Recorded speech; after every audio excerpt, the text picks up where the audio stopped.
Hey, welcome back, everyone, to another episode of the Educational AD Podcast.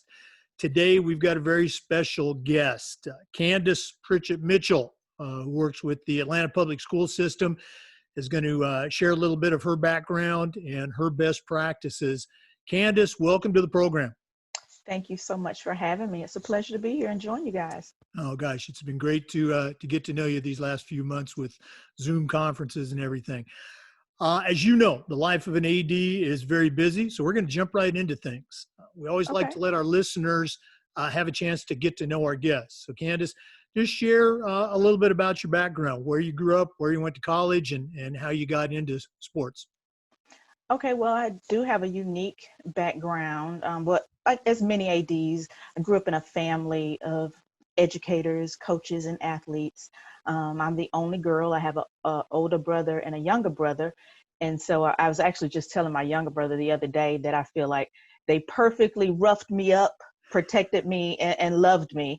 But growing up in a family of educators and coaches and athletes, this is an easy progression for me. I grew up, born and raised in Atlanta, and so just grew up around sports all my life. So growing up in sports and being around it, being on that sideline, being, in the coach's office with my uncles or with my dad, just kind of picking up on things, just kind of became a part of me. So this has been an easy transition for me. I played basketball and I ran track all my life. And in high school, the WNBA wasn't an option. And I knew I didn't want to play overseas. So I thought I'd stick with track and field. I did accept a full scholarship at the University of Texas, where I had a very successful career until I was plagued with injuries and, had to take basically a medical withdrawal from sports. But I was still able to contribute, as a student athlete. But before getting to Texas, I was an elite track athlete, in youth track and field and traveling all over the country and all over the world. I had an opportunity to represent Team USA on our first world national team. And that was an experience. I was the youngest person on the team. But, again, all of this is just kind of who I am. Been around it for a while. Well, I know that, that background in sports led you into, the educational field. Tell us a little bit about those early teaching and coaching jobs. Well, my first teaching job was in middle school. I've taught middle school, elementary school, and high school. When I first started teaching, I actually taught science and math. I was a special education teacher, and I taught math, science, social studies, and eventually went back to my heart. I got certified in health and physical education, started teaching health and PE.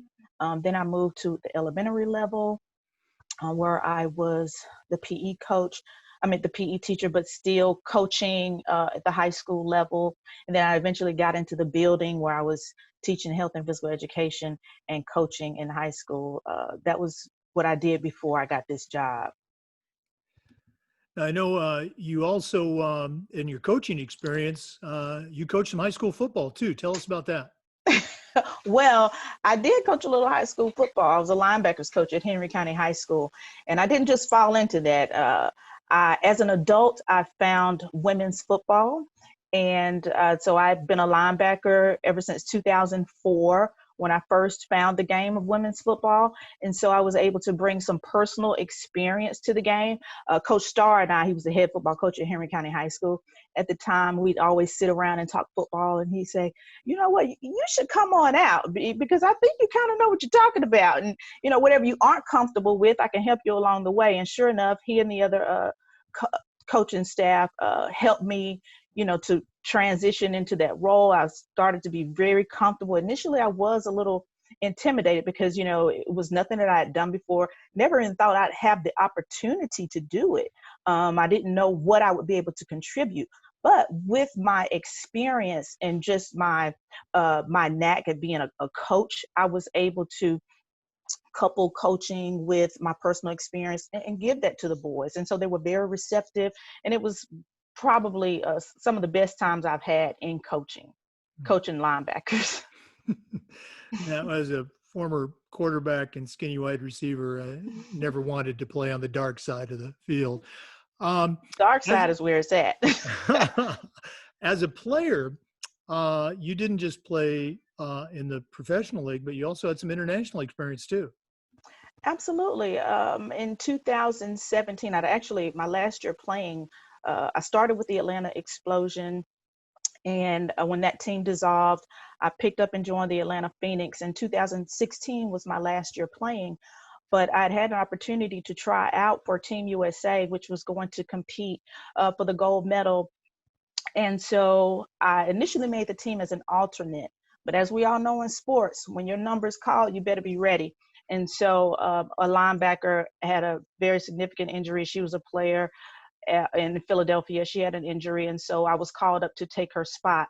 And I couldn't have been more excited because I waited a long time for that call. You know, you just got to be ready just in case. And so being an alternate, I prepared myself for that call. I didn't want to, be in a position where I wouldn't be ready to just jump right in. So when they called, I was ready, and we won a gold medal in 2017. Wow, what a great experience. Thank you. Well, elite athlete, teacher and coach, professional football player. How did all of that turn into your current position with the Atlanta Public Schools as an AD? Well, interestingly enough, I started to get a lot of media attention, being a female coach on the sideline. A lot of times I show up for the games. They didn't know if I was the trainer or the AD, and, to explain to people, I'm actually a coach, and so I kind of started getting some attention as being a female coach on a high school football team. And a friend of mine had gotten wind of it, but he knew my background, grew up together. And so he said, with your skill set, your knowledge, your talent, he said, I know of a position, that's opening in Atlanta Public Schools, and I think you'd be great. And so when he told me about it being a district athletic position, I said, oh, wow, that's going to be a huge jump. But I trusted the skills that I possessed, and so I went for it, and I haven't looked back.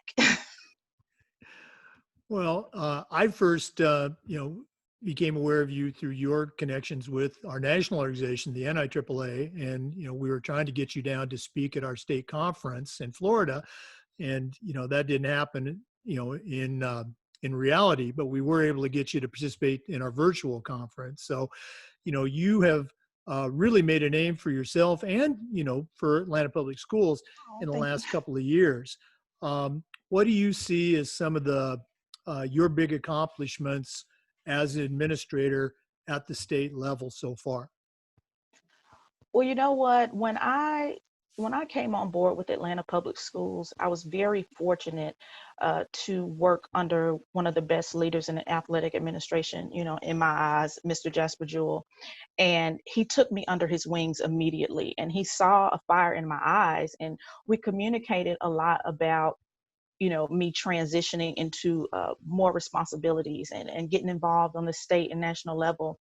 And so being taken under the wing of Jasper Jewell, I was allowed an opportunity to just basically flourish.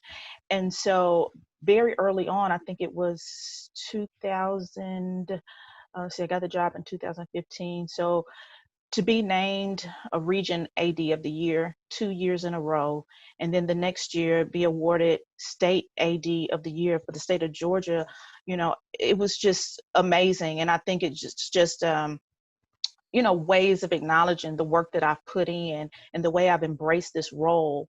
As you may have read in the article that was published in Wingfoot Magazine, I mentioned that if I won the lottery, I'd probably still come to work. That's how much I truly love this job. And so, just being recognized for the work that I do. We don't do our work to get pats on the back or to get a plaque or a trophy. You have to want to do this, but the recognitions, are pretty good. And I appreciate that. The past couple of years, I've served on GHSA Board of Trustees, which has been an eye-opening experience. Opportunities like that just really get to show you the inner workings of our craft. And so I've really embraced this opportunity, and I plan to continue to be as involved as I can on the state and national level.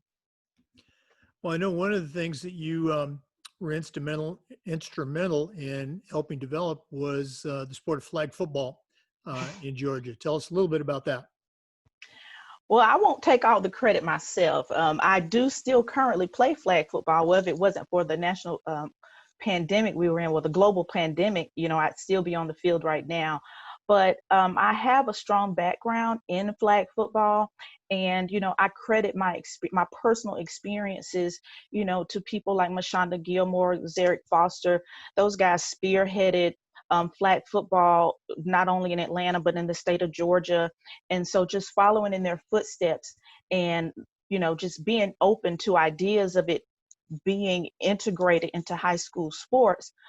When the opportunity presented itself, I'm like, oh my goodness, I've got some background in it. Where can I help? Speaking very early on with the Atlanta Falcons about doing things like this, I was able to get the right people to the table, bringing them into our state RESA meetings, presenting the idea, and Gwinnett County ran with it a few years ago. So Gwinnett County piloted the idea of girls flag football in the state. And initially when they started, they were kind of afraid, well, will we get numbers? Will girls come out? And schools had hundreds of girls trying out for the teams. And so they knew very early on we were on to something good. And then Rockdale picked it up, Fulton picked it up, Henry picked it up. And, so now it's going to be an official state sport starting this fall. Hopefully we'll be able to continue with fall sports if everything works out. And I'm just excited about it. I'm excited to be a part of it, but it was definitely a grassroots effort. And I can't thank the Atlanta Falcons and USA Football enough for partnering with not only Atlanta Public Schools, but other school districts in the state of Georgia. Well, we've seen flag football really grow the last several years here in Florida. There's different pockets Oh, of yeah. it, but it's really a great sport. And for us, it's a spring sport, and so those challenges of getting our two states together are tricky. I want to talk about that for a little bit. We're up, my school, we're up in the Panhandle. You're in Atlanta. We're just a couple hours away from each other. But yet in different state associations, but we're closer to y'all than I am to Miami-Dade, which is in my state. Okay. So here's my question. I'm very much involved with the FHSAA, our state high school association. You're involved with GHSA, the Georgia Association. But both associations operate in different ways. For example, Georgia has a very structured summer schedule, what you can do as a school or a coach versus dead periods and things like that. Florida's summer has always been wide open. Okay. And so there's obviously some advantages and some challenges with each system. What do you see are some really good things that Georgia High School Association does, and then maybe what are some things you'd like to see changed or tweaked? Not so much COVID related, but just in a general conversation. Well, I think Georgia's on the right track. Us not being so stringent during the summertime, gives coaches and kids an opportunity to be with their families, or, to just be kids. But I think that it's always a great idea to see what other states, especially surrounding states, seeing what those guys are doing, seeing what's working. But you have to have those conversations. And then it could be a great idea for us to pull in some of the things that are working for other states and to give schools in Georgia an opportunity to do something different. But right now, it works for Georgia, but I'm always open to anything new or something different that could be advantageous for our kids and for our coaches. Okay. Let's talk about COVID, because it's out there. It's not going away.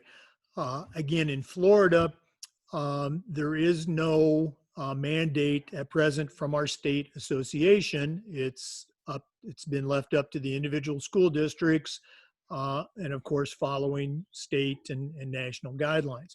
Up in the Panhandle, I think many of the schools, including McClay, my school, we're in kind of a phase 2. And we're doing workouts with social distancing, disinfecting, the whole 9 yards. Right. There's other districts, again, down the south part of our state, that haven't even returned from the spring shutdowns. And so they've been doing no, group activities. The state is considering delaying the start of what we call, fall sports, which normally would be July 27th. They're talking about maybe delaying it 3 weeks. Um, what's going on right now in Georgia or for Atlanta Public Schools? What are you all doing? What are some safety protocols that are in place for where you are at? Okay, so in Georgia, of course, we are aligning with recommendations from the governor and from the CDC, and GHSA set out some protocols. We were able to start summer conditioning on June 8th, but at the same time, GHSA set some standards in place, some protocols and procedures. But then, of course, each school district within the state can make rules that are, at minimum, you stick with GHSA, but you could enforce policies that were more strict. But GHSA did set recommendations that they wanted all the school districts to follow. But in Atlanta, we wanted a little bit more time to be prepared to purchase items needed to get schools going in a safe manner, to educate coaches and athletic directors and our athletic trainers on how we were going to implement our system for return to play. So we bought us another week and purchased all the items, had opportunity for professional development. And I think that Atlanta Public Schools has done an amazing job, and we could not have done it without the buy-in and the education that we implemented for our coaches and for our ADs and for our athletic trainers. It's been pretty good. Now, one thing that I've noticed is no matter what you put in place, we don't have control in what people do outside of what we're doing at schools. And so we've had a very few number of cases with student athletes and coaches, but everyone is doing well. We're just going to continue to follow the protocols and procedures. Right now, we're doing pods of 20. We're not allowing the pods to mix. We have very strong guidelines as far as using face masks, using the disinfectants, cleaning up after each player, washing the balls, disinfecting everything after each practice. We have planned practices so that Jasper, myself, and our other district AD, Rendell Jackson, can go visit schools. We've gotten our administrators involved. Even our safety and security is involved because we have rules in place that no one from outside of the school district or outside of who should be at that practice, they shouldn't be on those campuses. So our safety and security head by Chief Applin have played a vital role in making sure that the campuses are safe and just helping us with this process. But it's been pretty good. How have the different stakeholder groups responded to your return to play? The kids, the coaches, and the parents. How have they taken everything? For the most part, we've gotten a lot of positive reaction just by us taking an extra week to get everything together. They see the work that we're doing to keep the children safe. Probably our biggest thing would be, the community members not being able to access the facilities, like they have been in the past, just to be able to get out and walk around. But we have to try to take control of our environment. It's for the safety of the kids. And once we explain that, they've been very receptive, and it's been pretty good. I'd like to pick your brain a little bit. This spring and into the summer, certainly been a challenging time regarding, social Yes. issues. What are some things that we can do as athletic directors, as coaches, as, leaders? What can we do better? How can we help our student athletes?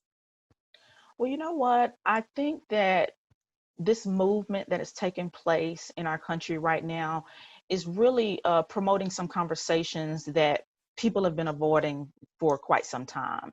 And so it's okay to have these conversations and start facilitating some things to where people can make change, educating people on why we need to make change, and, embracing people for their differences and what they're able to bring to the table. A good friend of mine gave me a great analogy about, what's in your fruit basket. do you only have apples and oranges in your fruit baskets? And so he talked about getting more fruits in your basket that offer more things to the table.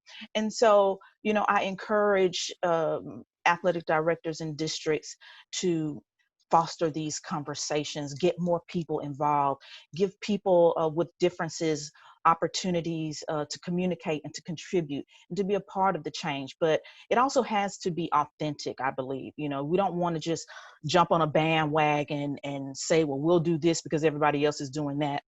Excuse me, but we want to make the changes that we're doing authentic and be consistent with it. Yeah, absolutely. I appreciate you sharing that. Well, gosh, Kandice, this has just flown by. I could stay and talk with you for a long time, but we've kind of come to the end, and we always Oh like to man, wrap. already? Well, we're not quite done. We like to wrap up with what we Okay. call the athletic director's toolbox. So, Toolbox. you've been an AD now. You've certainly got a long, illustrious career in athletics. You're getting ready to help a brand new athletic director get started on their career. And I'm Okay. only going to let you put 3 items in their AD toolbox. What 3 things are going to go in Kandice Mitchell's toolbox? 3 things in the AD toolbox. First of all, get connected with a veteran AD. Get connected with a veteran AD just so that you can make those calls, your go-to person. Number 2, get your credentials. Stay on top of professional development. There's too much being offered to athletic directors that many of us are not taking advantage of. But get those credentials, take those professional development courses, build your arsenal to become a better athletic director. Finally, get involved. Don't just take those classes and do nothing with it. But there are committees, there are opportunities to volunteer, go to your state conferences, try to go to a national conference, reach out and make connections, network, because there's so many of us, not just, in the state where you are, but in the nation and even around the world, because NIAAA is basically international.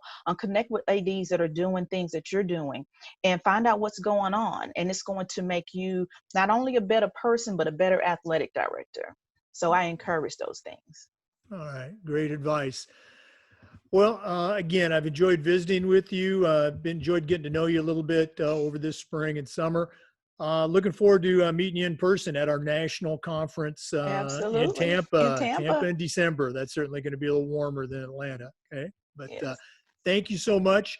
Good luck with your continued efforts in bicycling and distance riding. And just Thank you. thanks again for being on the podcast. Absolutely. Thanks for having me. Good luck, you guys. All right, listeners, thanks for tuning in. Come back next week for another new episode of the Educational AD.